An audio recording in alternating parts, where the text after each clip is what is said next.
James Gowan. Well, James was my teacher in the early 70s in the AA, as he was later at the Royal College of Art for Stephen Bates, Alex de Rijker, and others. And at one point, Peter Cook, who inexplicably said he also was taught by James Gowan. So clearly, Peter Cook learned nothing. Anyway, it's another story. It's not the time for old grievances, but hell. Anyway, James, I was asked to give a title, and it said, I said it would be James Gowan, architect, draftsman, teacher and writer. But it won't be about writing because I didn't get that far. So that's another lecture by somebody else. The other thing to say is that Dokumoma, being a learned society, usually expects something rather like an architectural historical presentation, but I can't do that. I'm too idle in a way, but I'm not idle in the sense of being able to look at the work of one architect from the eyes of another architect, and that's how I'll speak about it. So this is James looking particularly vexed. And James, this is the first part of his life, you might say, how he was born in Glasgow in 1923, 102 years ago. That's extraordinary. And his education in architecture was interrupted by the Second World War. And he studied initially at the Glasgow School of Art, where, in his words, he was taught in a rather Beaux-Arts manner. And then when he came back from Palestine, where he had served as he was an Air Force operator, he was a radio operator, so he didn't see any action. Unlike Sterling, who jumped out of an aeroplane and reputedly landed on top of Colin Rowe, which is another story I won't even go to. So James didn't jump out of any aeroplanes. And then he was taught at Kingston by people such as Philip Powell of Powell and Moyer, who was not much older than he was. Powell had been the conscientious objector. And Powell, who did, with Jacob Moyer, did wonderful work, which I'm sure you know about, but if you don't, they're really worth studying. But they were, let's say, enthralled to the Dutch modernists, such as Willem van Tyen and the Burgpolder Flats, which was a high-rise slab in steel working-class apartments. And those architects, such as Powell and Moyer, looking at their work in order to prepare for this lecture, I began to see that period of work where they were captivated by modernism. We can't imagine that now, but they were.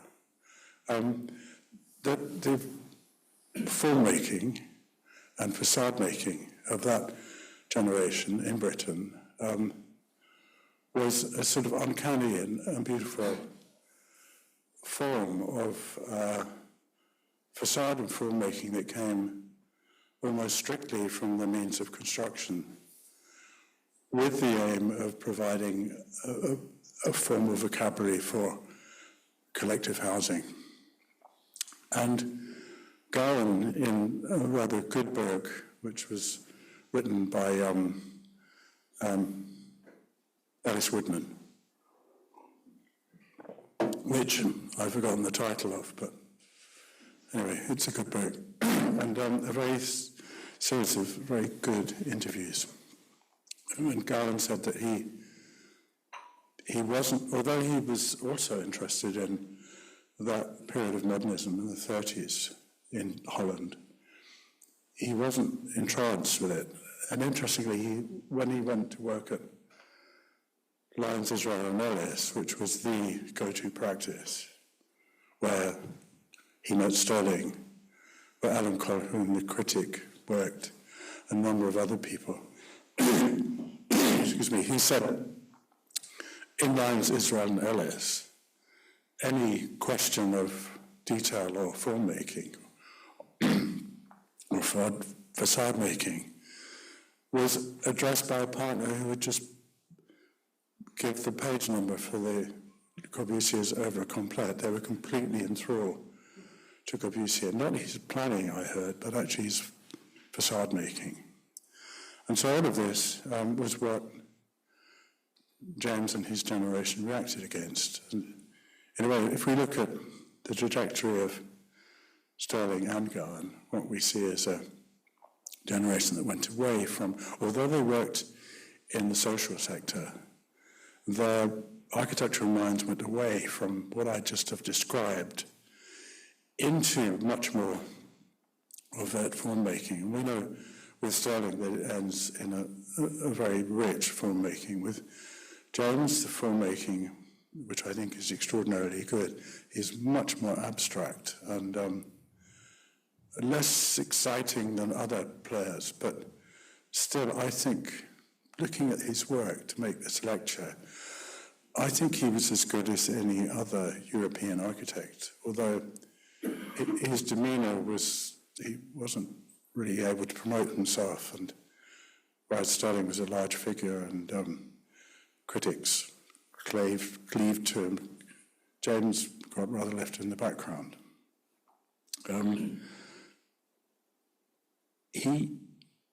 I'll talk a little bit more about his character when we get to the images, but the second page of this, there are 3 pages of his biography. This is what the work James did as an architect, and I'll talk about up to 1975, because the later work which he did, which was rather postmodern, I can't find things to say about it. Well, to be fair, that's a period of architecture that I find extremely difficult, and Dirk Momo finds it very difficult. Interestingly, we proposed, or a number of us proposed, that there would be a lecture on James Sterling at the point where he changed from being modernist to a postmodernist. And David Turnbull, who's a friend of mine who was an associate in the office at the time, wanted to speak, but he disappeared, as David does, for 5 years. You don't see him, then he reappears like Halley's Comet, so we have to wait for him to come back for that one. But I'll talk about the work that affects me most. He also, strangely, right up to 2006, was invited by an architect called Renato Restelli to work with an architectural practice called Techint. And he did quite a number of projects there, which, again, I can't find motivation to talk about. But when we presented Ellis's book at the Venice Biennale, Renato spoke, and as did I, and Stephen Bates and Alex Saraika, about James as a teacher, and it was incredibly passionate. I mean, people who talk about James as a teacher were very affected by him, and I'd like to deal with some of that at the end. So this is what they looked like in 1963, and they made, the first building they made was in Grenville Place in Kensington. James was always very circumspect about the address of this place. It's taken me forever to find it. I'll show you a Google Earth photograph of it now. Not a good one, but I like it very much. And this is, you can see it on the left there. And it's a real young practices project. The corner of the building that we looked at is there. So the big terrace that it's attached to runs along here. there's a yard at the back, and then obviously a boundary line.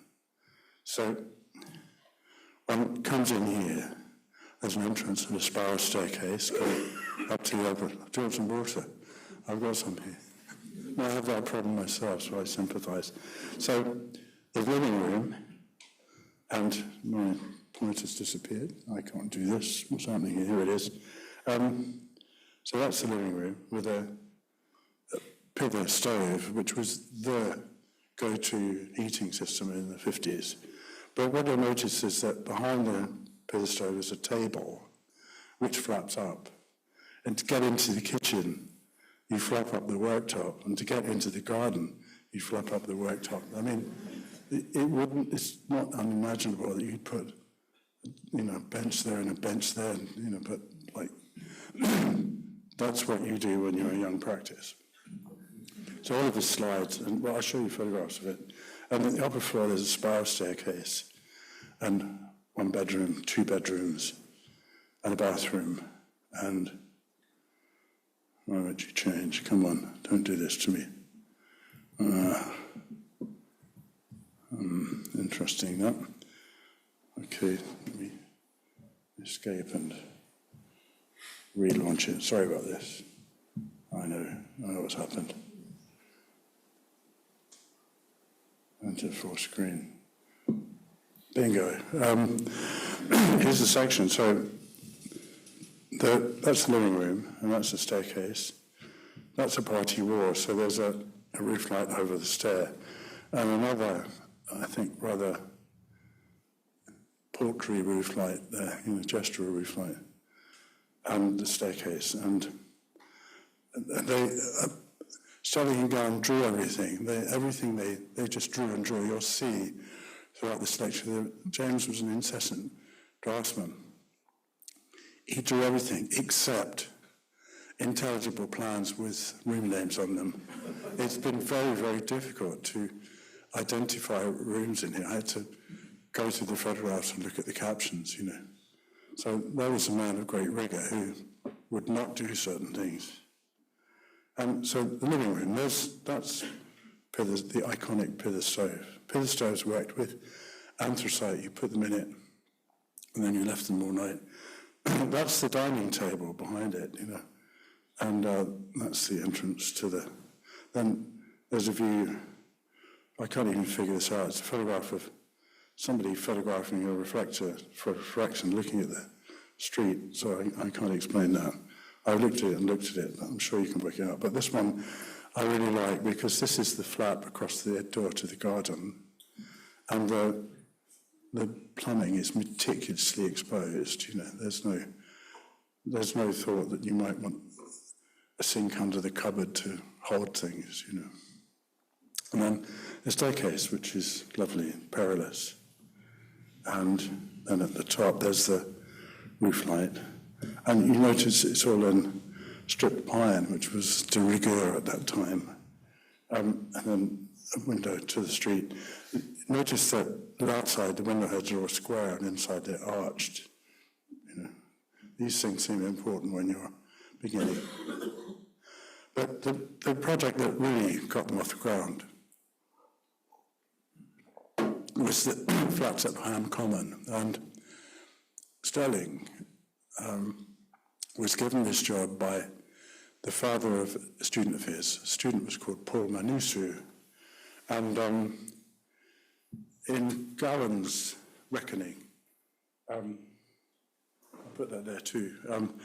In Gowan's reckoning, Sterling couldn't hack it, and made 3 planning applications, all of which were refused, and then Gowan took it home one weekend and figured it out, which is what he was very good at. So this is interesting. What's happening here? Sorry, it's got a mind of its own today. Oh yes, okay. So the view that we saw. Man, what's happening here? Sorry. At one end is the view that we saw. I'm not going to touch it, otherwise the thing will do this thingy-dingy. But anyway, that's a plan. Here's a a sectional perspective, the sole purpose of which is to show that the fireplace facade is as important as the external facade. And it is pretty special. But I get accused of not showing any plans, so here's a plan. It's an apartment. You come in there, there's 2 bedrooms and a kitchen. You can read that. You're architects, you know all this stuff, don't you? Anyway, so we'll get back to the real stuff, which is what it looks like. So it's very interesting that Gowan was rather interested in span housing. Now, span housing was considered rather vulgar by art architects. Span was sort of modernism light, easy listening modernism for the suburbs. And so there is a touch of span in this, in a way.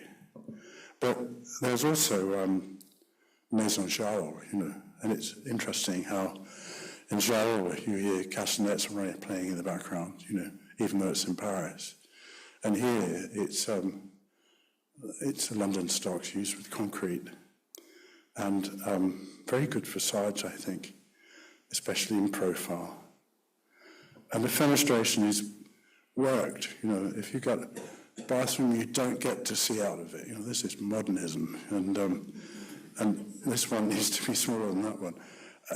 You have to understand that, interestingly, when Sterling spoke about the Flory building at the AA when I was a student, he explained all of the figures and forms in it through a functionalist argument, which was clearly nonsense. Excuse me one second.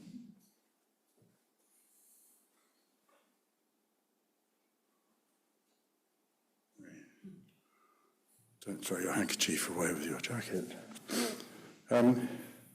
So it's a rather beautiful facade. And the more I look at it, these photographs from a long time ago, but the more I look at it, the more I find it a very pleasing facade. But the detail was, and James was extremely scrupulous about details. The staircases, I don't know how they did this. It looks as though they cast it in situ, but how they got that surface, maybe they cast it upside down, I don't know. But then the handrail, which is bronze or brass, this bit goes up to the ceiling, and that bit comes down and turns back.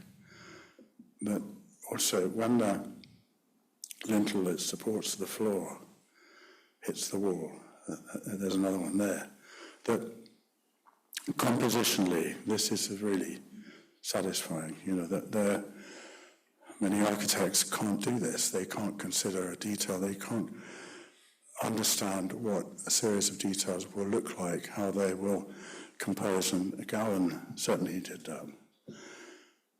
This is the school hall they did, which still exists in Peckham, and I mean it's just a dining room. So, but it's worked. It has these roofs pointing in different directions, and a strange structure. I'll show you that in a minute, but I'll show you how that works in a minute. But this is the Villa Rotonda. There are 4 elements, and then this one is obviously the kitchen. So their forms making was driven by an idea of functionalism, and that's the structure. So it's very, very strange. That beam's very long, and the span is broken here. So in a way that I find rather strange. And again, the plans with no indication of what anything is on them, apart from the roof trusses. And that must be the kitchen, I think. And then these are other spaces. It looks like this today, and Alex Ely, unfortunately, can't be here. Otherwise, I'd tease him about the similarity between this and his art centre, and I'm sure he would accept that. But the real building where they really took off was the engineering building at Leicester, and it's still, I haven't visited for a long time. Ben Makin knows it, who I critiqued with recently. Lutyens Padmanabhan, who went everywhere in England before their lecture, went here and were entranced by it. They saw the inside and they said, it has pipes everywhere and it's like an organism, so it's terribly exciting. But the massing and form is still wonderful. And again, another drawing that doesn't tell you anything, but it tells you that this is a shed at like workshops or experimental space, top lit, and then a number of spaces, the function of which I've never been able to determine, and then a top lit one there. And then I can tell you what these are. That's 2 lecture halls. This is a laboratory block, and this, I think, are offices. So look all you like, but it won't tell you anything.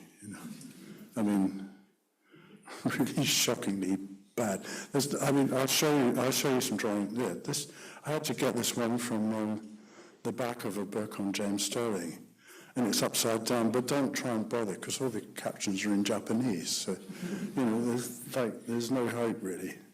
But the section, of course, is wonderful, and they took the section through the maddest part of the building. So in a way, what they did and what Gowan did when he separated from Sterling is they drew their buildings and redrew them, and they understood their buildings in a particular way. I mean, Sterling's drawings, of course, were very affecting. When I was a student, there was a book of Sterling's drawings published by the RIBA, which is great. They're all axonometrics and completely captivating. And I find it hard to explain what the connection is and why they would do it.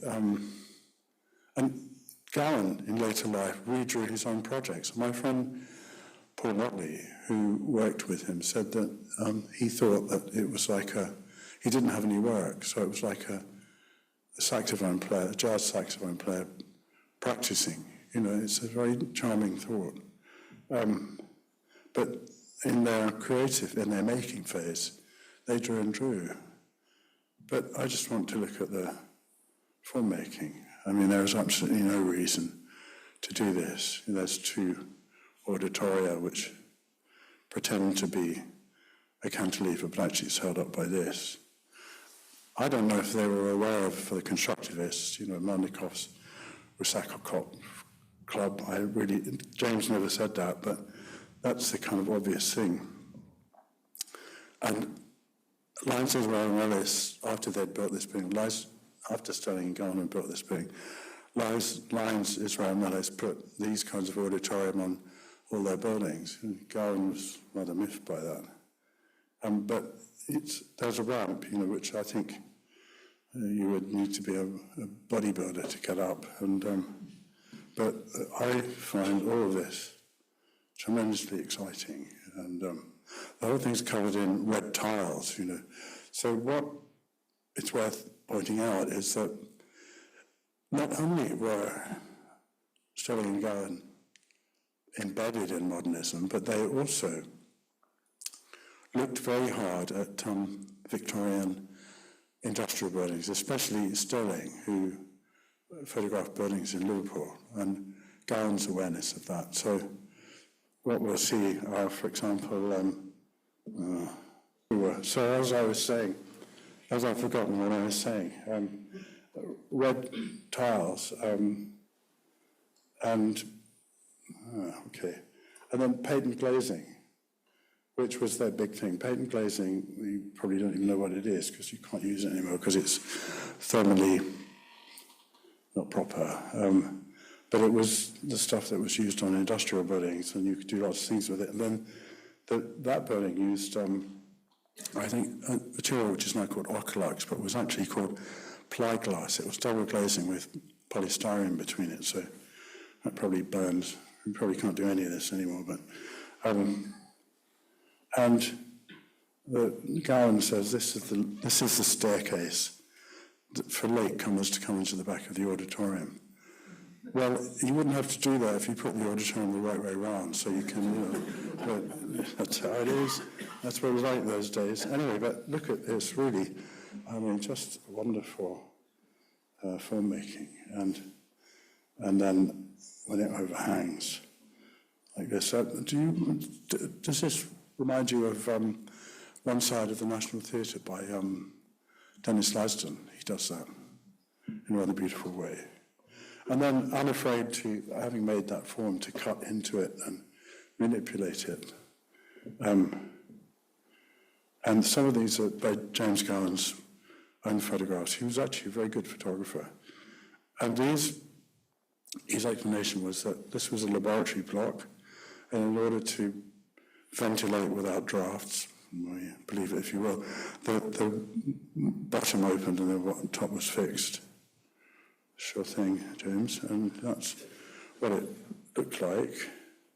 But also the circulation spaces are beautiful. You're up in the air, and yet it's just wonderfully articulated in patent glazing. And there are a lot of photographs that James took where he simply liked what he'd done, I think. I think he detailed all this because I don't think Sterling was interested in that stuff. But he was interested in how an industrial product could have eloquence, how those light boxes were detailed, and what it would look like from different points of view.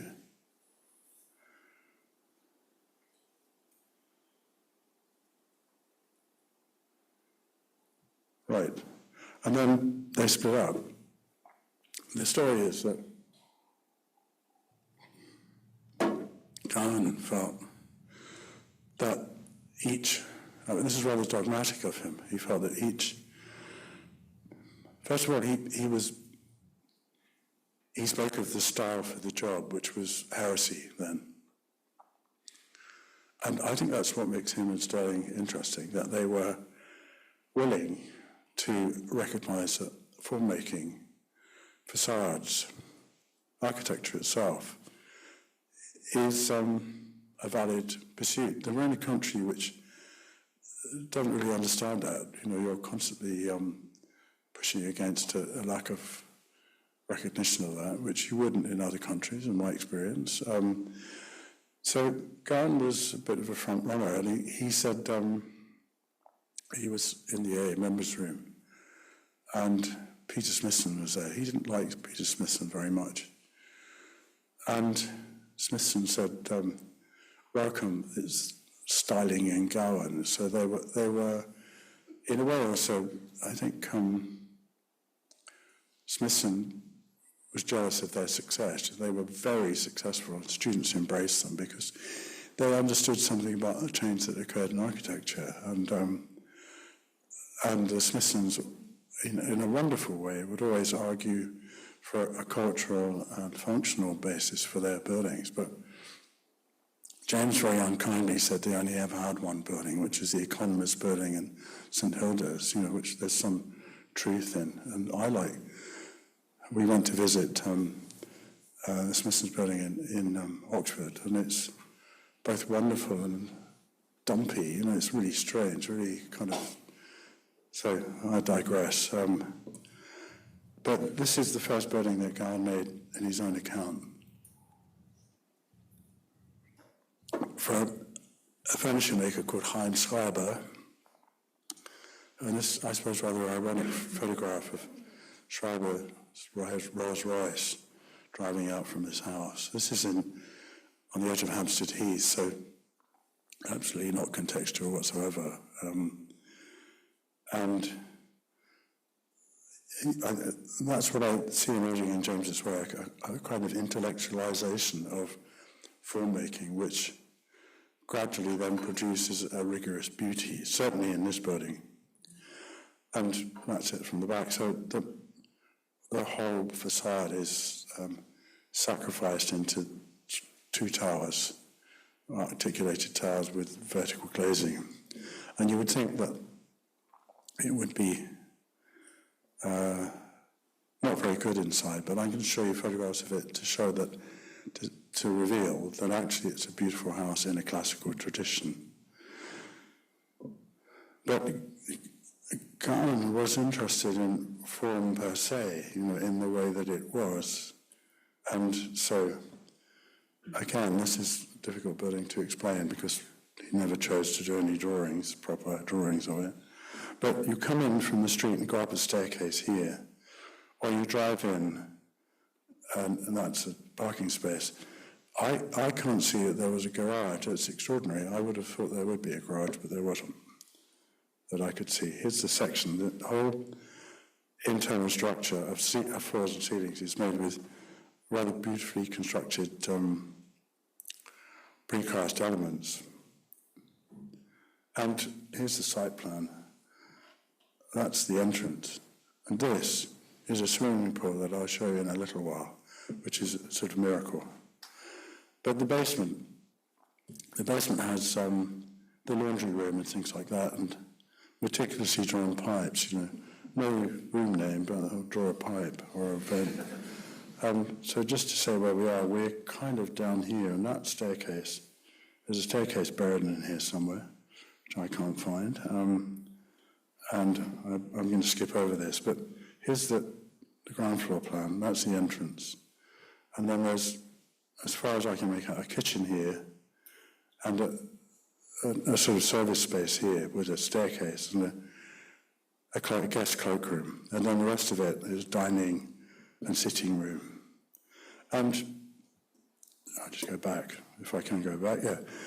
You might notice that these blocks have interstitial spaces between them, which partly connect them and divide it into a series of rooms in a very classical manner. But these interstitial spaces sometimes they have settees, sometimes they have storage for plates, and then on the upper floors they're bathrooms.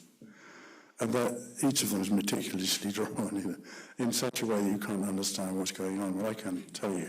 That's a seat. This is some furniture. There's a space over the top. And some of the others, there's storage and you can't see through it. And that's my photograph, my rather bad photograph of the building. We visited with Ellis, and I visited about 10 years ago, and it's still impeccable. And then on the upper floor, there's the first floor, which has a library, and it seems to have a library. Or maybe it's a bedroom, I can't tell you. And then above, that's a void, so there's a void over there and there. And then these are more bedrooms. And yet in the photographs they're described as library. So you know as much as I do, but I mean, why would you spend all this time drawing a bathroom like that? You know, it's obsessive in a way. But I'll show you some later drawings of his that are very special. But this is the ground floor. I managed to locate that. This is that, and this is the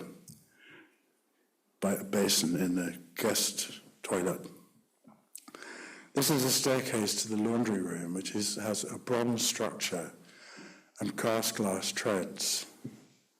This is my rather bad photograph from some time ago, obviously with a door that I guess was installed after the grandchildren appeared or something like that. You know, this stuff happens like this.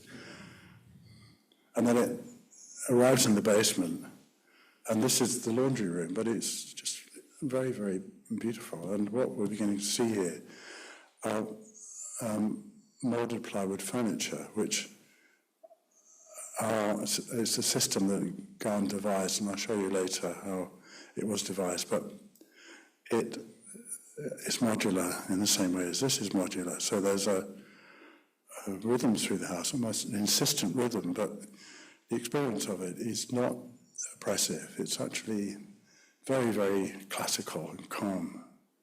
And a drawing, of course, of the staircase.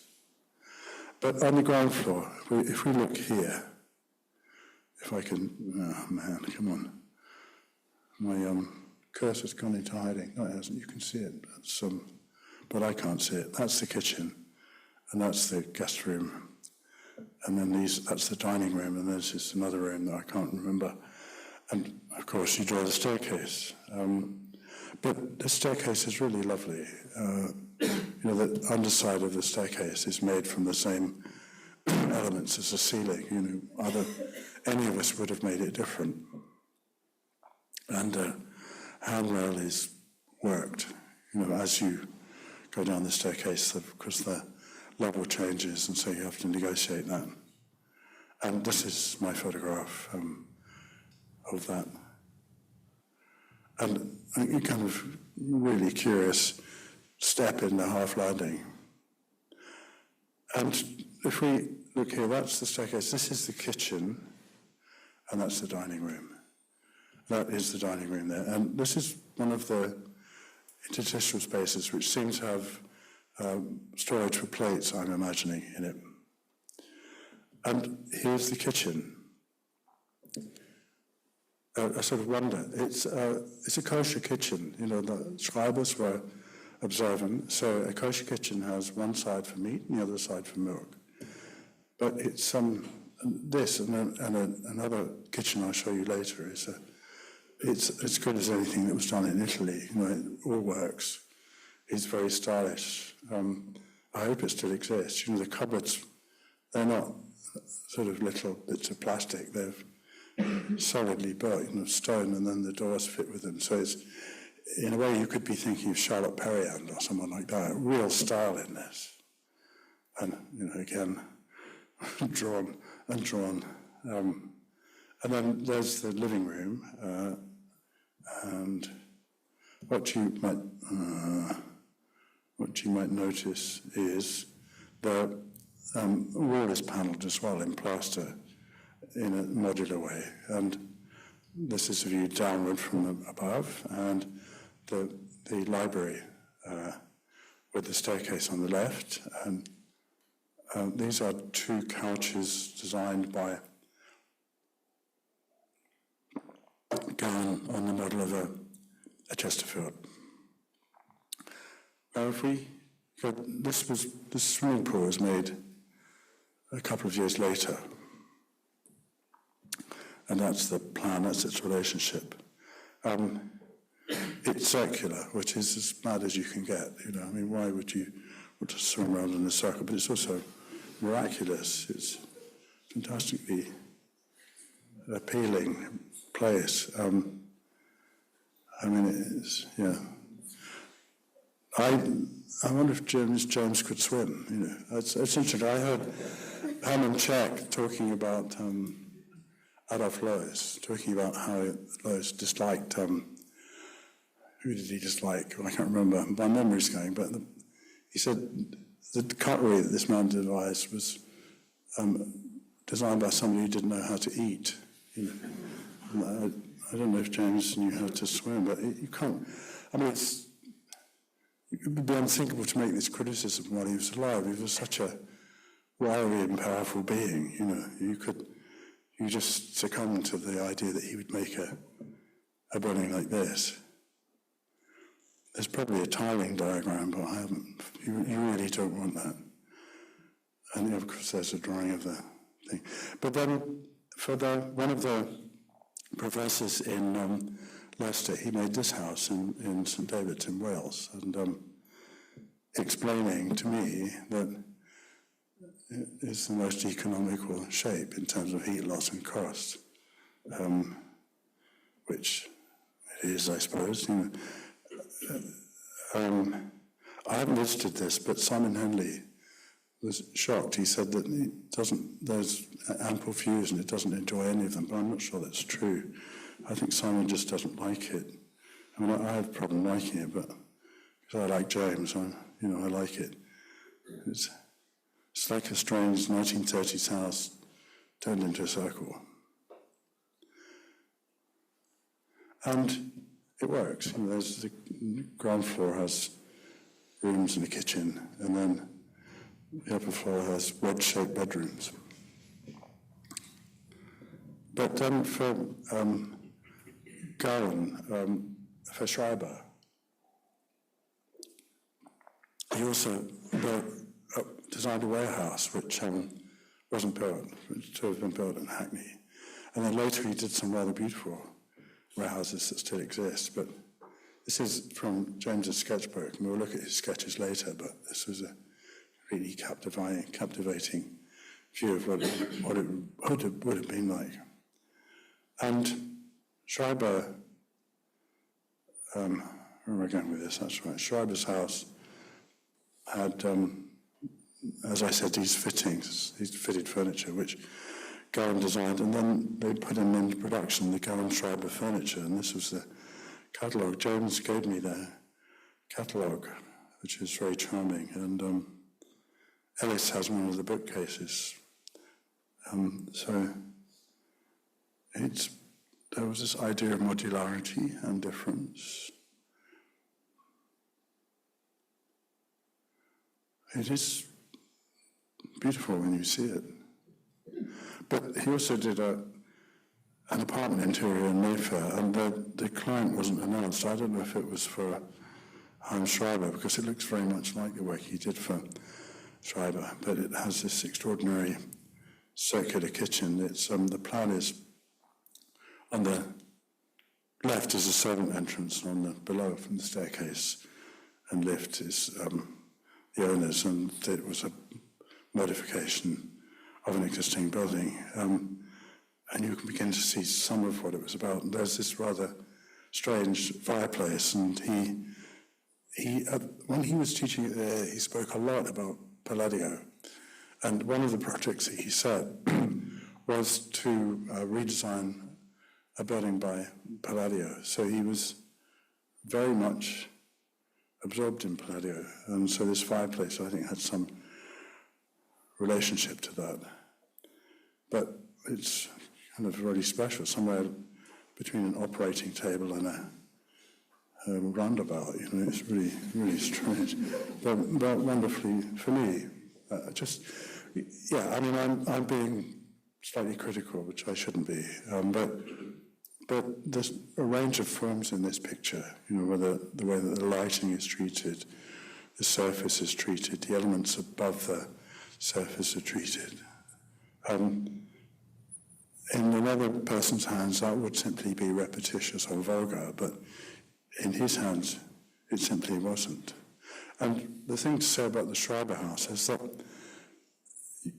as I said, you would think it's relentless inside, but in a curious way, it's like a classical house where instead of the windows being tall and finishing off the floor, they're sort of distributed, solid and void is distributed, and the light is wonderful, and the seclusion from the street is great. So he really understood how to make a house out of this formal position that he started from. And these are the warehouses. They still exist. They're in Bermondsey. And I don't know how he took these photographs, because I don't think you could anymore, but they're really, I find them really striking. The choice of, I'd point, but this thing will just go crazy. I mean, the composition of the windows, in relation to the solid, to the rendered element over the door. It's a real facade. Where I teach at London Met, we spend endless hours talking about facade making, and it's interesting. There's a real resistance in some of the younger generation to doing this, because is it important anymore? Of course it's important in my view. And so people like James are really worth looking at. And it's very economical, but it's not, it doesn't have the, let's say, the minimality of the work that I started talking about, the Dutch work. It's much more like a painting in a way, And there are things about it, like the way that a rounded corner is used, which you would have to experience. In Trafalgar Road, which I'm not going to show, there are moments like this, and they're not in the foreground, but this is a design by somebody who really knows how to look and how buildings are actually made.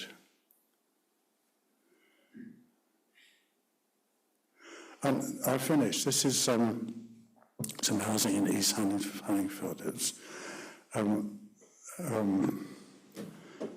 market housing.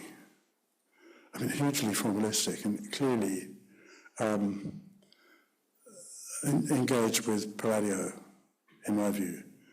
And the brickwork changes colour.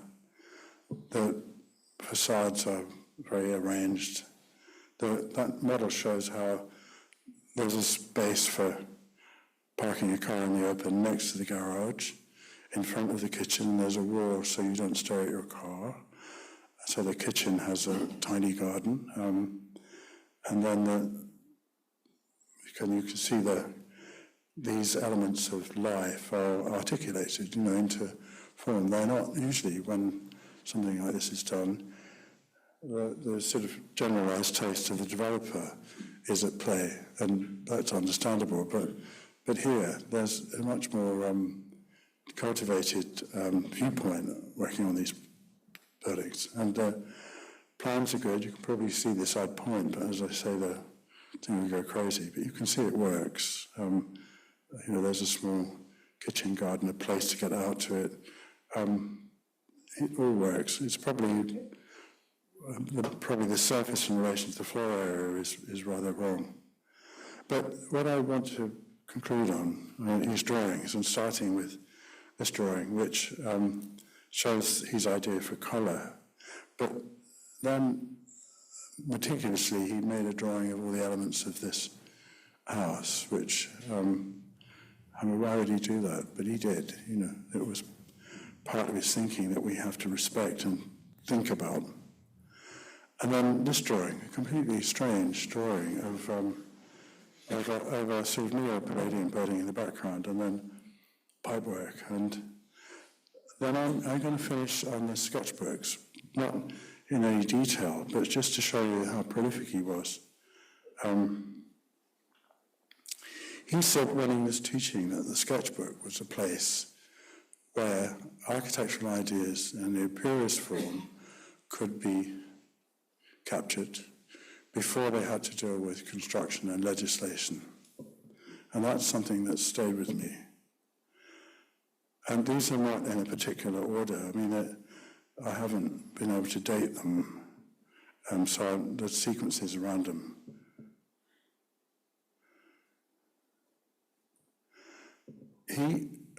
When he was teaching, he spoke a lot about Duchamp, about irrationality. His teaching style was that he would make a rational proposition, then he would expand it until it almost fell to pieces. I think there was a strong sense of a sort of existential sense in James of the transparency of thought, And that, I haven't met anybody since who could talk about the imagination in that way. Maybe Peter Smithson. I mean, Peter Smithson was a wonderful speaker. When he spoke about, I remember seeing him speaking about his own work, it was clear that he was using the same part of his mind in his lecture as he did when he was working to invent something. And that's one of the things that James brought. He brought a questioning to the process of teaching. And I wrote an introduction to Ellis's book called Magnetic Fishing, and that's because Gowan, he showed me a process. He said, draw the plan with the internal facades all around it on a pad that's small enough to put in your pocket, in a tracing pad, and then when you're on a bus or have an inadvertent moment, draw something, anything, any aspect of the scheme. He said, this is a way to reintegrate a project that's gone to sleep. He said, anything, how high is the windowsill and how does it affect the exterior? What's the window like? And that was, nobody else said that. He said, but to get back to magnetic fishing, he said, these devices that I just described were like the fishing rods that you used to have when you went to the fun fair, and there would be inky water, and you'd fish for a metal fish, which you've probably never done in your life, but that's what it used to be like. And he said the rod is the device like the sketchbook. The inky water is your mind, and the fish are architectural ideas in their purest form. Wow. I mean, just extraordinary. And something about the drawing that I've shown you, the obsessiveness, and the sketchbooks shows that there was an inner world. He read about Duchamp before anybody read about Duchamp. In fact, I gave him, as a parting present, I gave him a book of John Cage's writings, which I'm sure he never read. But so, yes, he would talk about geodesic structures, not in a way of a Buckminster Fuller way, but he said that the fuselage of a Lancaster bomber was geodesic, so that it was overstructured, and if part of it was shot away, it could still fly home. You know, okay, James, I'll go with that. And then inexplicable things, things which are to do with classical filmmaking. Come on. Well, you got any answer to this? It doesn't. There we go. Yes. So that's why I'm pressing the wrong button. This is obviously some object he was designing, but these are random. Sometimes he was thinking about a small conurbation, and sometimes thinking about a megastructure, and sometimes about the furniture, and then another building, a building form. He quite often redrew Leicester in different forms. If you can see the top left in a way, you can see it's like a deconstructed version of the Leicester building. And that fireplace, and always cars. He also had beautiful Italian cars. He dressed very beautifully as well. He was quite a person. And so I'll just go through this slowly so you can look at them. And they're all in drawing matter, which is now in Covent Garden, so they're easily accessed. But we see elements of Leicester coming back, and things I can't really explain. And Palladio, I mean, this is a thought on the Villa Poiana.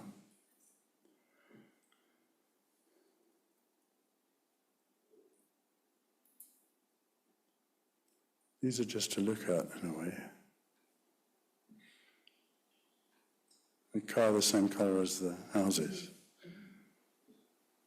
And this is famous, this is one of my favourites. This is a building in the shape of a howling dog, which he said it almost works, The lifts are rather difficult. And there's another version of it with a helicopter. I mean, I think you can land a helicopter on the tail, you see. It's also a building in the shape of a howling dog that's also a bridge. And then there's a building in the shape of a howling dog howling at the Leicester building. Thank you.